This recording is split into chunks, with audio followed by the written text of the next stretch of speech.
Hi there, my name is Stanislaw Robert Luberda. I am currently an instructor at C2 in Milwaukee, and I am an Adobe certified expert in Premiere Pro.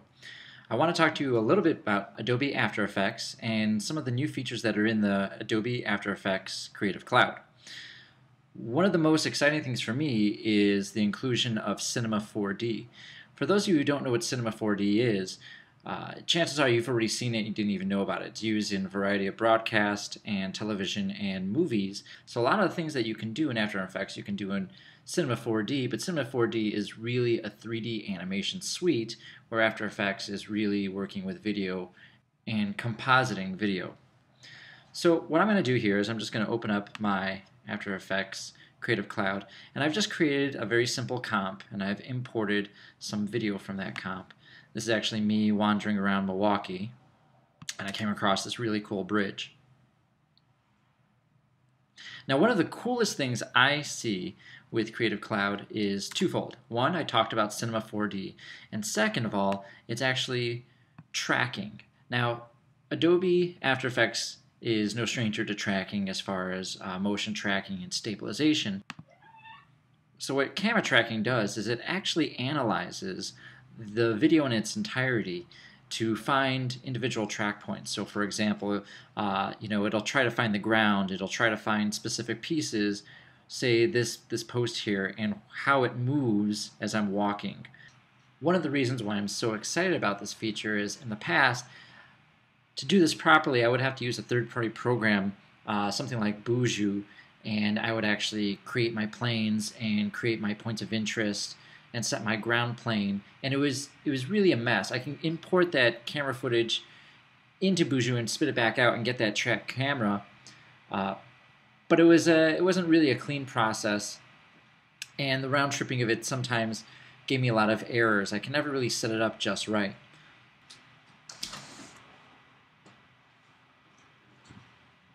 So you can see it's solving our camera here, and now we have all these fun little points, and as I move around here I've got this target. I'm just going to scrub through my footage here, and as you can see it's making all these new points. So I'm going to go ahead, I'm going to set my ground. I'm going to go ahead and select some of these pixels here, and I'm just lassoing them fairly loosely.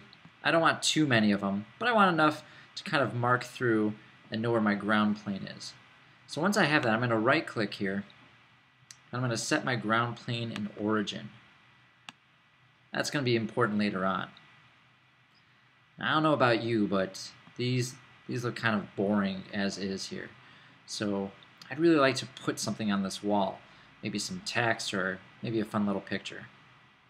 So what I'm going to do is I can go ahead and I can just click right here, and it's going to select a couple points. And that looks pretty good. So I'm going to create a solid. And as I scrub through here now, we can see that that's placed that right on that wall, and it's doing a pretty good job of keeping it in that frame. Now I want one on this side too. Right there. Now let's go ahead and create a new solid for that.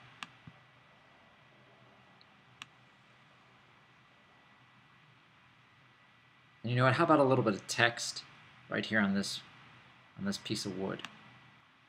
Now I'm just going to go ahead and grab these. That may not be perfect, but that's okay. I'm going to create a new solid here. So great, so now I've got this. What do I do with it? Well, like I said before, now After Effects Creative Cloud comes with Cinema 4D Lite. So what I want to do is I actually want to export this as Maxon Cinema 4D export. I'm going to go back to my project here, and I'm going to re-import that same piece of footage here. And you'll notice that right here, it doesn't know what to do with it. It knows that it's a Cinema 4D file, but if I click on it, it doesn't really do anything. That doesn't really help me. If I edit the original, if I hit Command E here, that's going to open Cinema 4D Lite.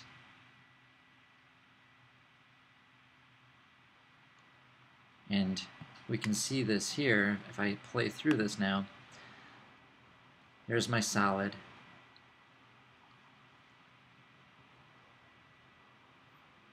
as it's coming through, and it stops right there.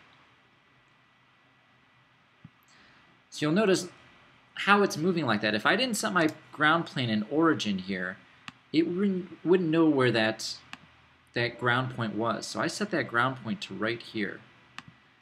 And in here I've got a comp.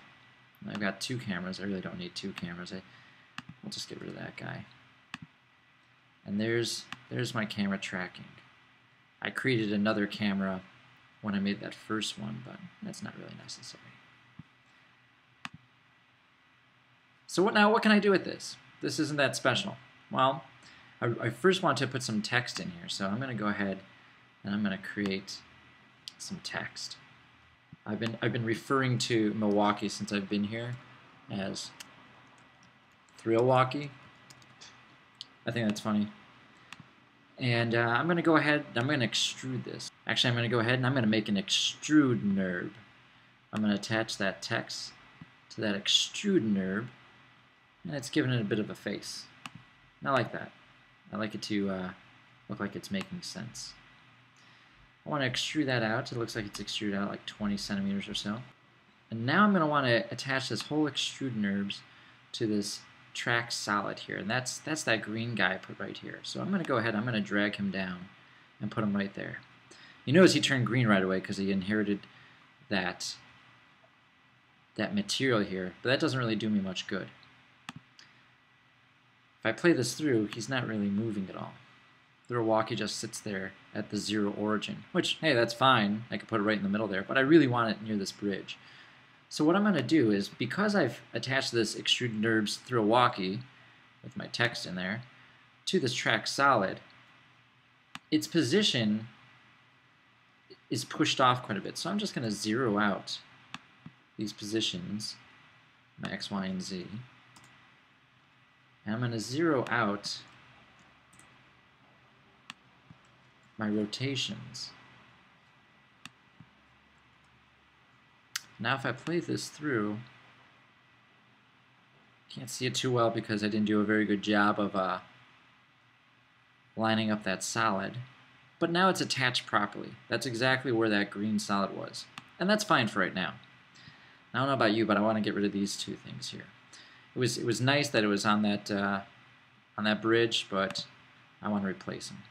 So what I'm going to do is I'm just going to go ahead and I'm going to make a cube. You probably don't necessarily need to do that. I could probably just leave it as is and just remap this material and bring it back in.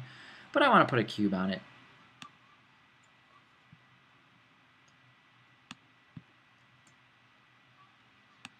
So just like before, I'm going to go ahead and I'm going to zero out that position, and I'm going to zero out that rotation.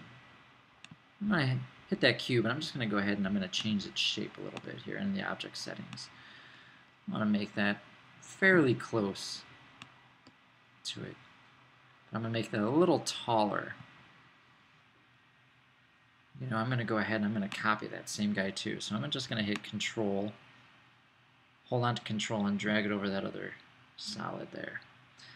And I'm going to zero that one out since it inherited that other cube's position and rotation. And now what I'm going to do is I'm just going to turn off those solids. I don't need to see them so much. I just want to work with these guys. And I'm going to go ahead and I'm going to recolor these. In fact, I have something perfect in mind for both of these here. When I think bridges and fantasy and stuff like that, I think 2 things. I think BMO from Adventure Time, and I think unicorns. So I've got this horrifying unicorn mask, and Thrillwalkie is right over here, and you know I'm gonna replace that material. Just recolor that, make that a brown maybe.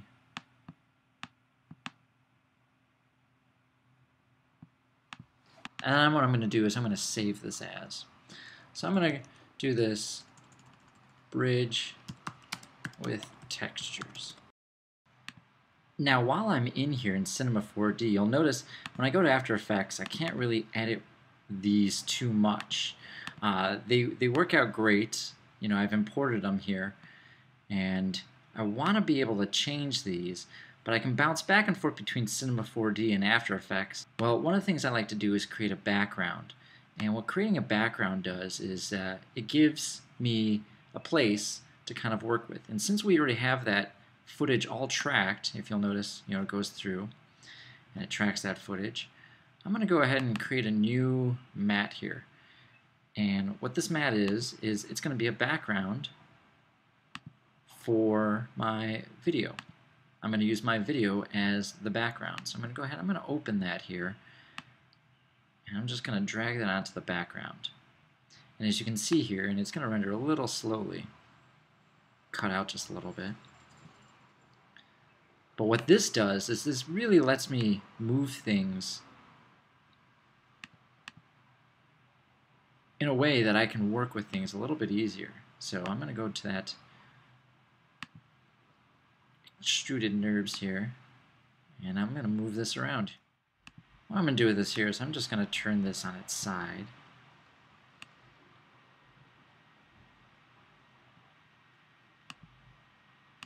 Move it over. And these guys, I'm just going to change their size quite a bit here.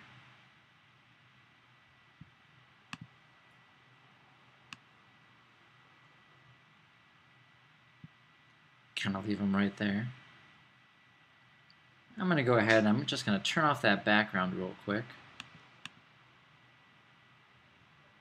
Scrub through this. I'm going to go ahead and I'm going to save this as is. So this is my bridge with my textures. I'm going to put that in After Effects, and you can see since I brought that in, it's already updated.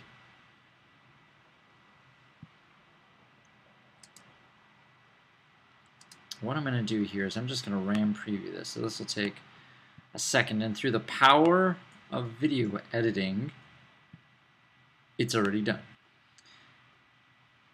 So we can see now we've replaced some of that footage there. We've included those 3D elements, and we've been able to beautify this bridge. So what is this useful for? Yeah, all I did here was just put a couple pictures in three-dimensional space, whereas in the past I would track specific points and then pull them into the 3D program and add that background just like I did.